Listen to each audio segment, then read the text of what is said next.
Queridos, a paz do Senhor, sejam bem-vindos à Academia de Pregadores. Eu sou o pastor Anderson Silva e nós estamos nas nossas aulas de Escola Bíblica Dominical, estudando as lições do quarto trimestre de 2020. Nas lições de número 6, 7 e 8, nós falamos sobre a teologia de Elifaz, Bildade e Zofar. Agora, na lição de número 11, nós vamos estudar sobre a teologia de Eliú, o amigo mais jovem de Jó. Dos 4 amigos, Eliú era o amigo mais jovem. Foi aquele que falou de forma mais sensata. Foi aquele que acreditava que Jó havia cometido uma falha, havia pecado, mas não antes das suas mazelas. Ou seja, ele não acreditava que Jó estava sofrendo por causa do pecado. Mas Eliú acreditava sim que Jó havia pecado já durante as suas argumentações, motivado pelo sofrimento que estava enfrentando.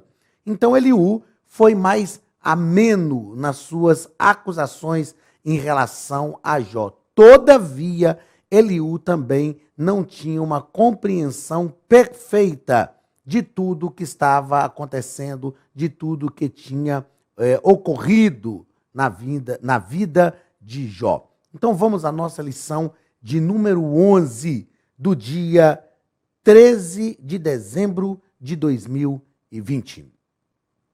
Muito bem, lição de número 11, como já falamos, dia 13 de dezembro de 2020. O título da lição é A Teologia de Eliú. O sofrimento é uma correção divina? Realmente, o sofrimento é uma correção divina?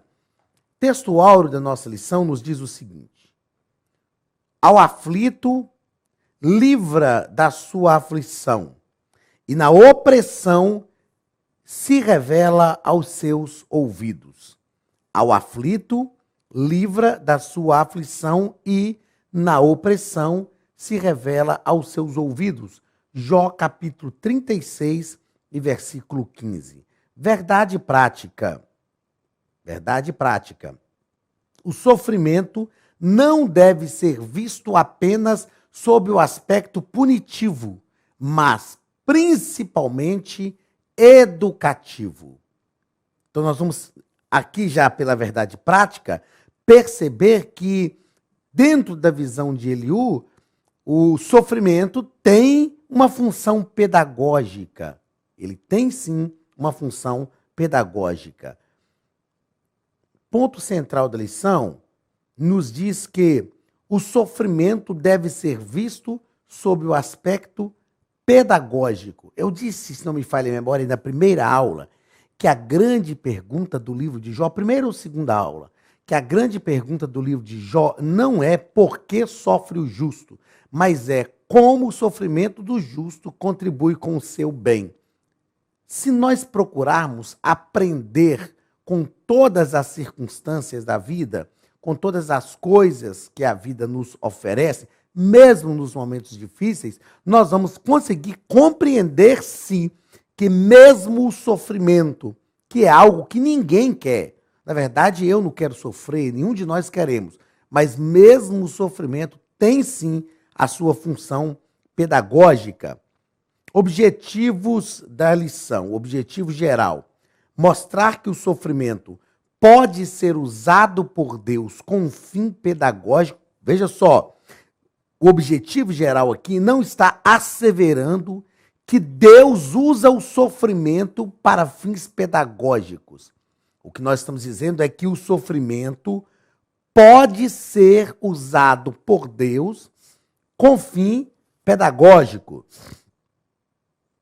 Objetivos específicos da nossa lição. Primeiro, explicar que Deus, como soberano, pode revelar e falar por meio do sofrimento. Deus pode sim fazer isso. Segundo, destacar que a soberania de Deus não se sobrepõe ao seu amor. Eu disse também em aulas anteriores que Deus é equilibrado em todos os seus atributos, não é? Então, soberania é um atributo. O amor é aquilo que é a essência de Deus. É um atributo de Deus também. Atributo é aquilo que é inerente ao ser. Então a soberania de Deus não se sobrepõe ao seu amor, porque Deus é equilibrado em todos os seus atributos. E terceiro, afirmar que Deus não tem prazer no sofrimento. Isso é muito importante nós deixarmos bem claro. Deus não tem prazer no sofrimento. Deus não é masoquista. O que é alguém masoquista? É aquele que tem prazer no sofrimento do outro. Deus não é masoquista. Deus não tem prazer no sofrimento, mas pode usar, e Deus usa, as adversidades para nos educar. Paulo, em Romanos capítulo 8, diz que todas as coisas contribuem juntamente para o bem daqueles que são chamados por Deus, daqueles que amam a Deus, que são chamados pelo seu decreto. Vamos à leitura bíblica em classe, que está em Jó, capítulo 32, versículos 1 a 4, Jó capítulo 33, versículo 1 a 4, capítulo 34, versículo 1 ao 6 e capítulo 36, versículos 1 ao 5. O texto nos diz o seguinte: então, deixa eu fazer como eu fiz aqui em outro texto extenso também, abrir o texto para a gente poder ler de forma mais nítida aqui na nossa tela. Então, aqueles 3 homens cessaram de responder a Jó, porque era justo aos seus próprios olhos. E acendeu-se a ira de Eliú, filho de Baraquel, obusita, da família de Rão, contra Jó. Se acendeu a sua ira, porque se justificava a si mesmo mais do que a Deus. Também a sua ira se acendeu contra os seus 3 amigos. Então veja que o nosso irmão Eliú, a ira dele se acende contra Jó, mas a ira dele se acende contra os 3 amigos também, que já tinham falado. Também a sua ira se acendeu contra os seus 3 amigos. Por quê? Contra Jó, porque ele achava que Jó estava se justificando de forma demasiada. E contra os seus amigos, porque, não achando o que responder, todavia condenavam Jó. Então veja bem, o nosso amigo Eliú aqui, ele vai dar pancada em todo mundo agora. Em Jó porque justifica demais e nos amigos porque condenam Jó demais.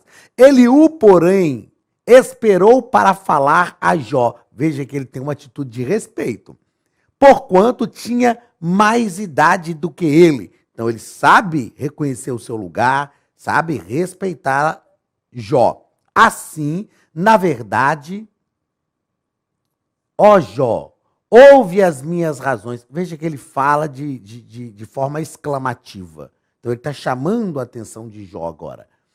Assim, na verdade, ó Jó, ouve as minhas razões e dá ouvidos a todas as minhas palavras. Eis que já abri a minha boca, já falou a minha língua debaixo do meu paladar. As minhas razões sairão da sinceridade do meu coração e a pura ciência dos meus lábios. O Espírito de Deus me fez e a inspiração do Todo-Poderoso me deu a vida. Me deu vida. Respondeu mais Eliú e disse: ouvi, vós sábios, as minhas razões, e vós instruídos, inclinai os ouvidos para mim. Porque o ouvido prova as palavras, como o paladar prova a comida. O que é direito, escolhamos para nós, e conheçamos entre nós o que é bom. Porque Jó disse: sou justo, e Deus tirou o meu direito. Apesar do meu direito, sou considerado mentiroso. A minha ferida é incurável, embora eu esteja sem transgressão. Prosseguiu ainda Eliú e disse: espera-me um pouco, e mostrar-te-ei que ainda há razões a favor de Deus. Desde longe repetirei a minha opinião, e ao meu Criador atribuirei a justiça. Porque, na verdade, as minhas palavras não serão falsas contigo. Não serão falsas. Contigo está um que é sincero na sua opinião. Eis que Deus é muito grande. Contudo, a ninguém despreza. Grande é em força e de coração. O que nós percebemos nas palavras de Eliú. Não obstante ser o mais jovem, é o mais sensato. É o que fala de forma mais tranquila, é o que chama a atenção de Jó, não com prepotência, com arrogância, não com truculência, não acusando Jó. Ele chama a atenção de Jó e diz: olha, Jó, eu vou te falar e vou falar segundo a sinceridade do meu coração e segundo a ciência dos meus lábios. Ele está dizendo: eu vou falar segundo aquilo que eu acredito, segundo aquilo que eu penso ser o correto. Veja que ele não está aqui alicerçado numa religiosidade tradicional. Ele está alicerçado. Sem dúvida, ele tem toda uma formação voltada para a tradição religiosa. Mas ele vai falar com sinceridade e segundo aquilo que ele compreende. Vamos ao primeiro ponto da lição, quando o comentarista nos propõe falar sobre o sofrimento, uma forma de revelar Deus. No primeiro parágrafo, o comentarista, pastor José Gonçalves, vai nos dizer que Deus é soberano. Jó havia... Vamos lá. Deus é soberano. Então, nesse primeiro discurso de Eliú, ele destaca a queixa de Jó porque Deus não lhe respondera. Para esse jovem amigo, esse não leva em conta a majestade divina que distingue o Criador de suas criaturas. Nesse sentido, é isso aqui que eu quero destacar. Ó. Jó havia ignorado que Deus é infinitamente maior do que o homem e não precisa explicá-lo acerca de suas ações nem seu silêncio. Para Eliú, Deus é soberano, não precisa dar explicações e o ser humano tem simplesmente que se submeter à vontade dele. Então, ele, como eu disse, e como o próprio texto bíblico nos mostra, ele está irado com os amigos, com os 3 amigos que acusaram Jó, por causa das acusações incisivas que eles fizeram.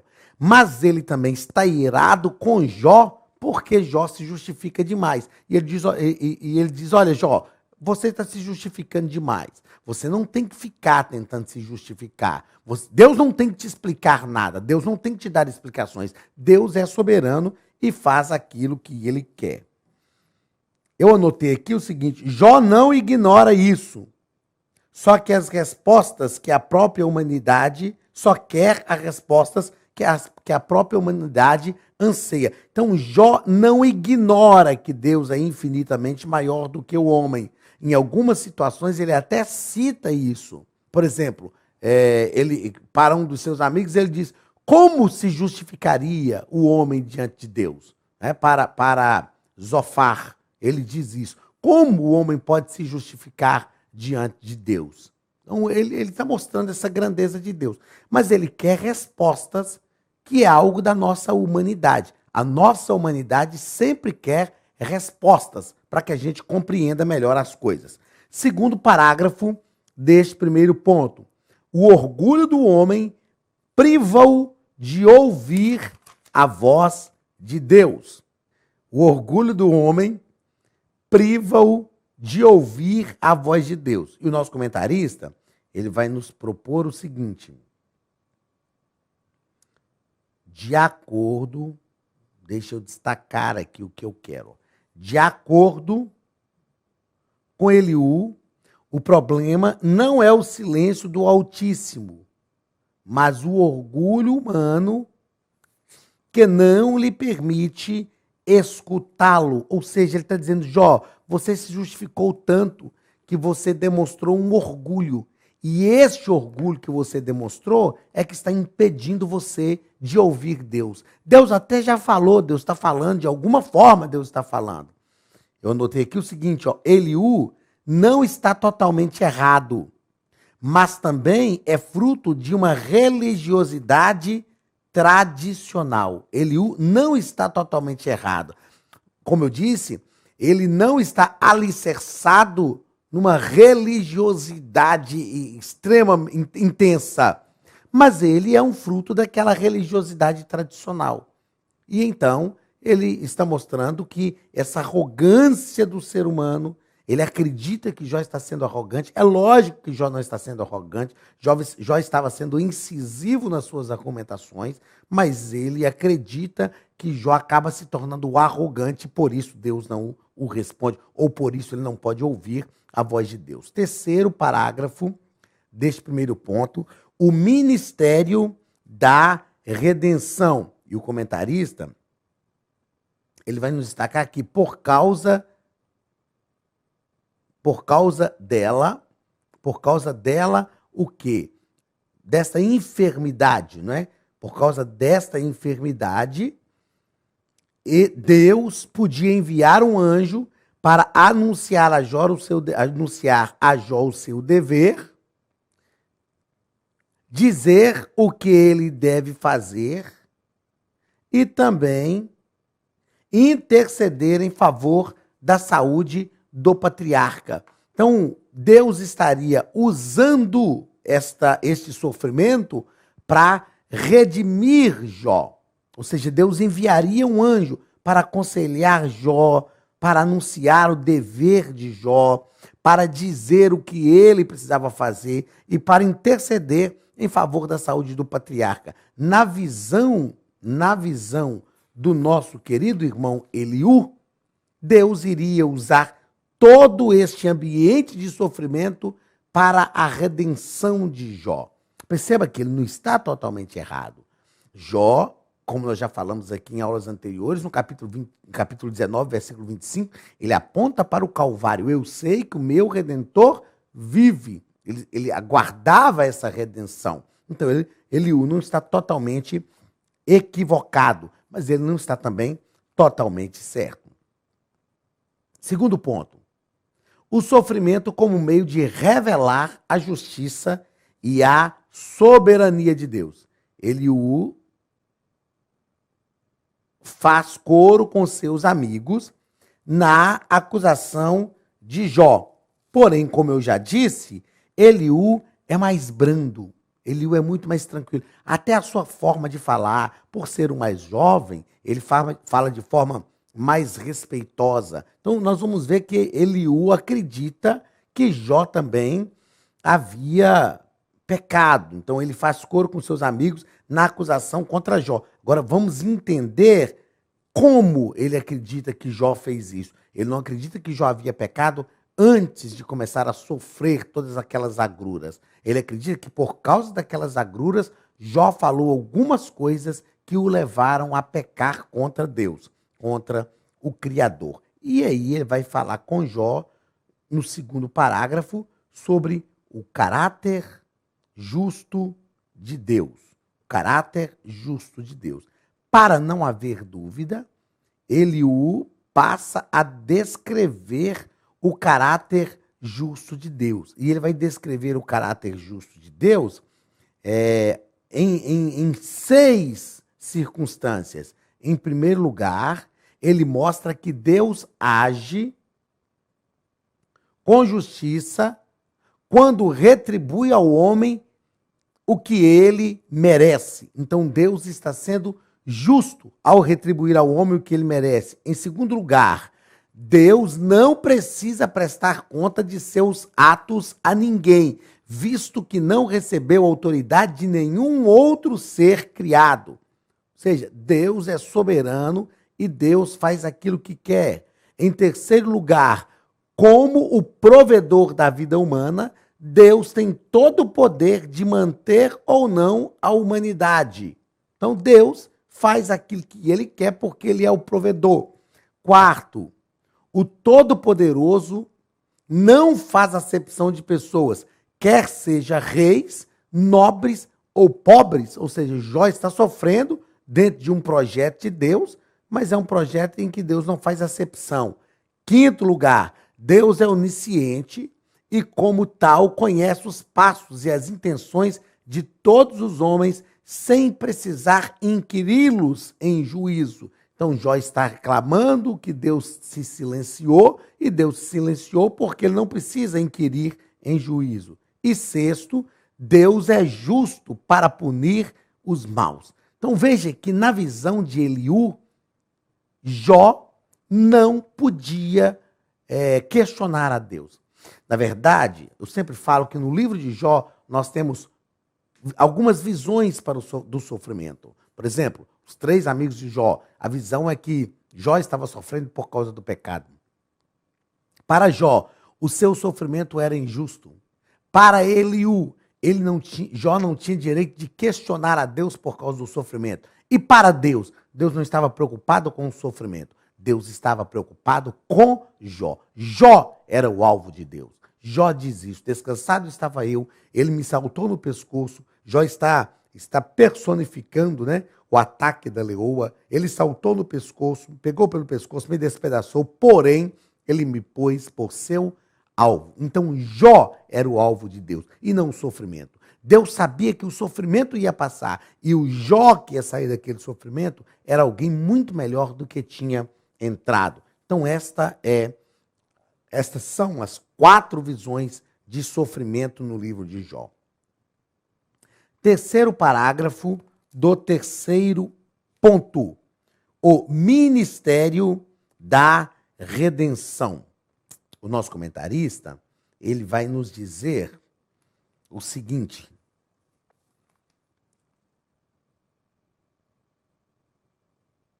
deixe eu achar aqui para poder destacar aquilo que eu realmente quero. Aliás, o comentarista vai nos dizer o seguinte: não é o ministério da redenção, é a defesa da soberania de Deus. Primeiramente,